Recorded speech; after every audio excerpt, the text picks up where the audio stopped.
Your Honor, I believe, based on your body language, with your arms crossed and a scowl on your face, looking at us like we did something wrong, should be much more. This is really serious. This is so serious. Why do you think we're all here? Bombshell allegations in a Florida courtroom on Friday, as lawyers for South Florida rapper YNW Melly allege Broward County prosecutors committed a felony themselves in the rapper's double murder case.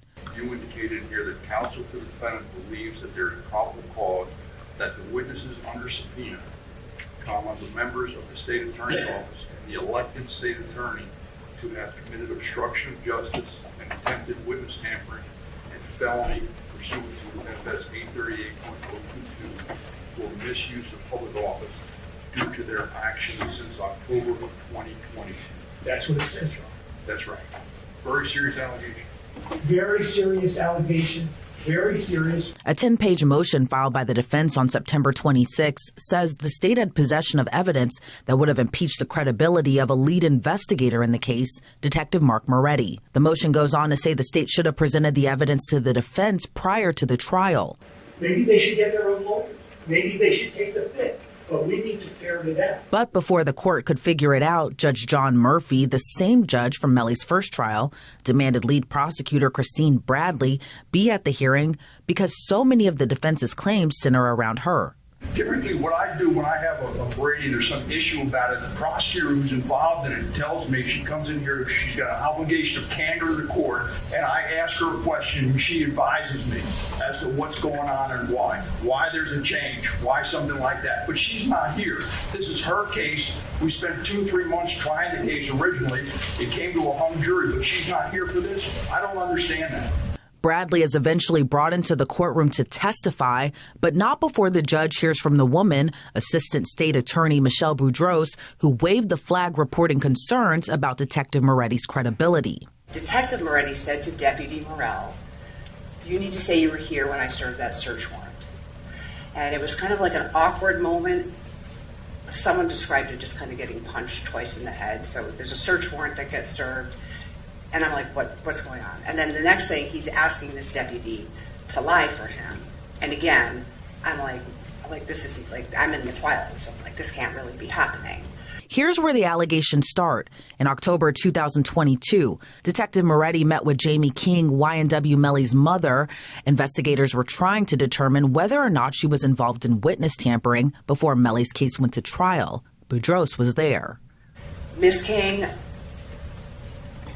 reached into her purse, and she was fumbling with her phone. Did you know what she was doing?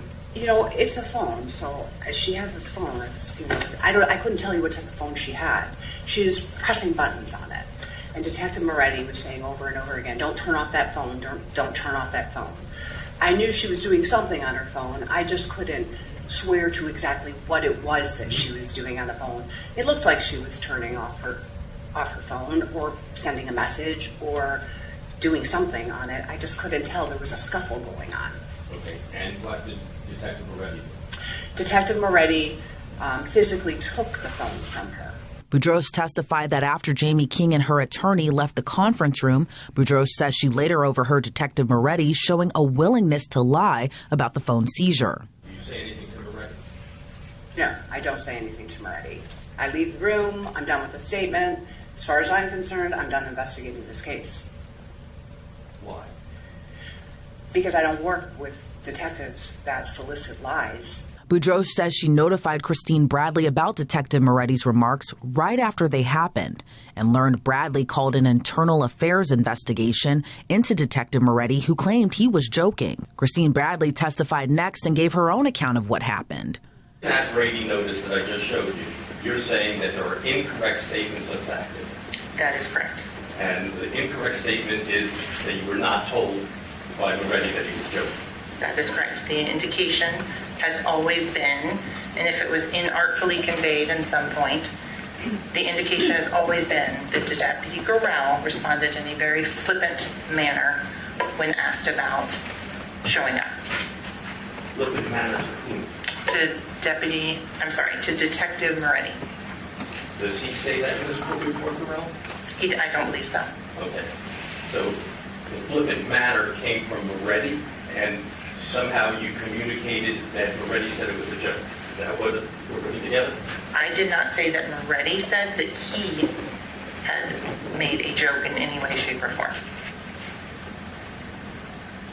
So you've never made the statement that Moretti said he was joking?